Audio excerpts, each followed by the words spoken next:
Hi everyone. In this video we would like to give you some examples of poetry reading, but they are just examples as references. So you have to be creative and you have to be yourself. You read the poems that you like. As I mentioned in the guidelines, first you introduce yourself, and then you introduce the poem and also introduce the poet. So what is it all about? Why do you like this poem, and so forth. And then in the next part you can read original English poems, but also you can read translated poems. So I think this is one of the example. Yeah, you can, hopefully you can, yeah, you can see it. It's Langston's Hughes. So last week we talked about Langston's Hughes as an example of in our class. So this is an originally written in English complete collection, but you can also have some translated poems. For example, this one is a classic haiku. For example, haiku is a Japanese Japanese poetry. This is another one, Japanese death poems written by Zen monks and poets on the verge of their death. So this is a very, very interesting book. You can also even have the Indonesian poems that has been translated into English. So this one is the second Manituri. So it's a translation of short stories and also poetry from Indonesian language into English. It has been translated. You can get it from the book, but also from online sources or other sources.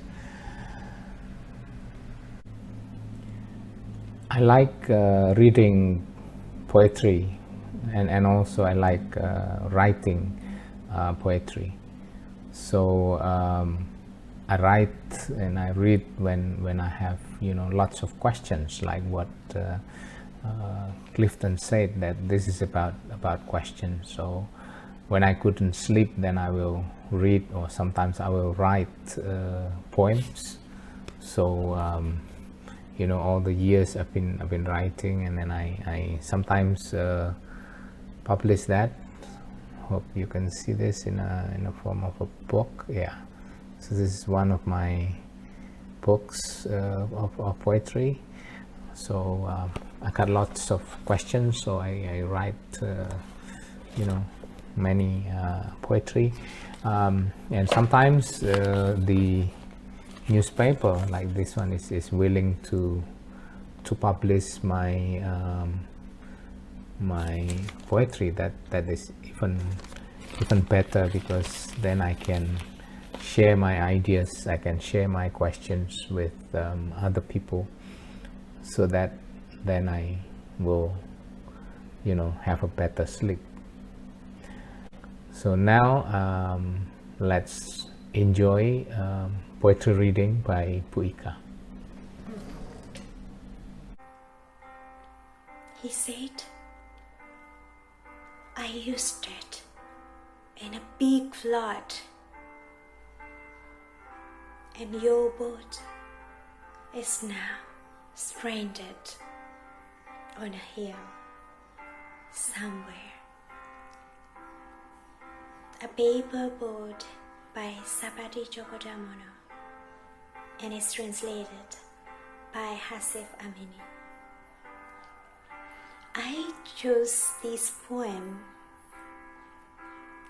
because it reminds me of Bible content, where children with their innocence are able to create amazing things. I do believe we, as children of God, also create amazing things in this world.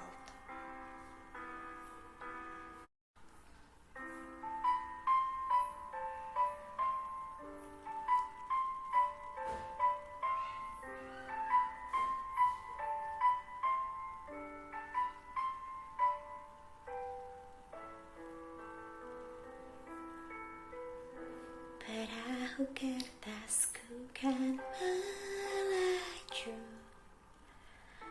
membawa surat cinta bagimu. So that is a part of a song entitled Perahu Kertas by Maudy Ayunda. I think this song is inspired from a poem entitled Paper Boat that is written by Sapardi Djoko Damono. Sapardi Djoko Damono is an Indonesian poet. He is famous because his poems are simple, but they are so meaningful. In this occasion, I will read for you one of his poems entitled Paper Boat. Please enjoy.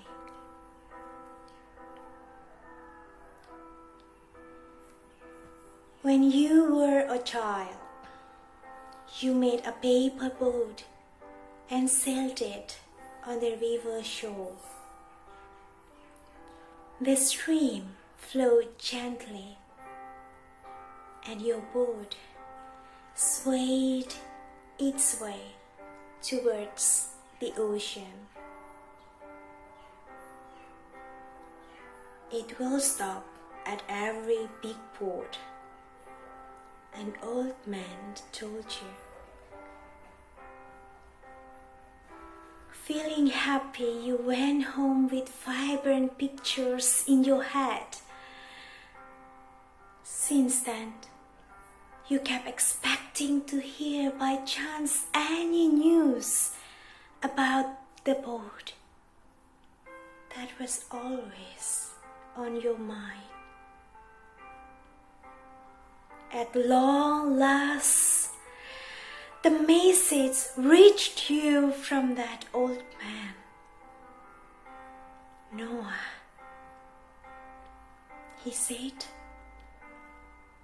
I used it. And next, let's enjoy the reading by Pak Thomas.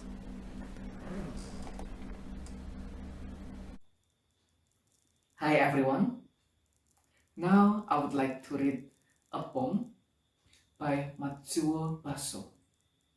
The title of this poem is The Old Pond. It is actually a haiku, a Japanese typed poem.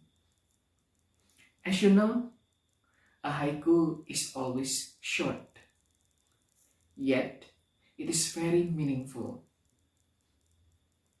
I personally love intrinsic messages from any artwork.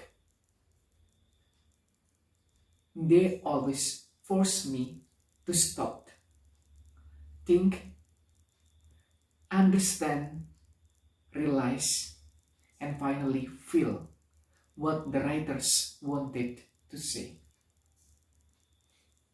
Well, I will read it for you now.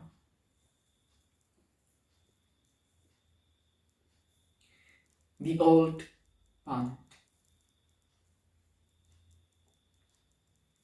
A frog jumps in. The sound of the water.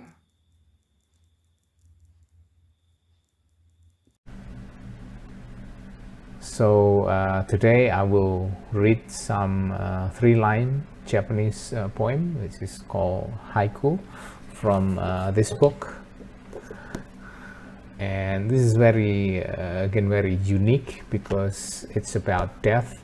And as it was mentioned in our example, the first video was talking about Clifton, the poet. She was talking about that poetry is more question rather than answer. So death, I think, is a big question for everyone, and even more unique that these haikus are written, you know, it was the last poetry, the last poem that was written or recited by the poet before they die. So, you know, some of them, they write the poetry, you know, 3 days before they die, and this is about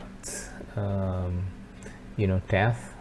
And there are also even some that was written, you know, after they finish writing, then they died. So this is very, very interesting work.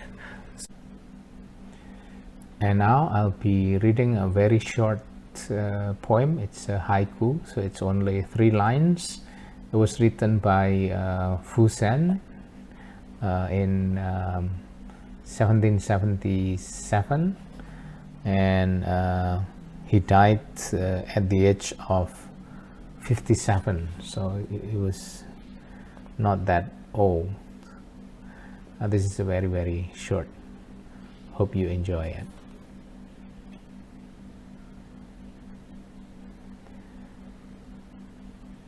This poetry is about snowman. So for him, to die is like a melting snowman, you know, that it's gone, but it's becoming one with the nature, with the universe. So it's like, first you have the snowman, but it melts, then it's gone. So this is what he wrote. Today, then is the day. The melting snowman is a real man. Thank you.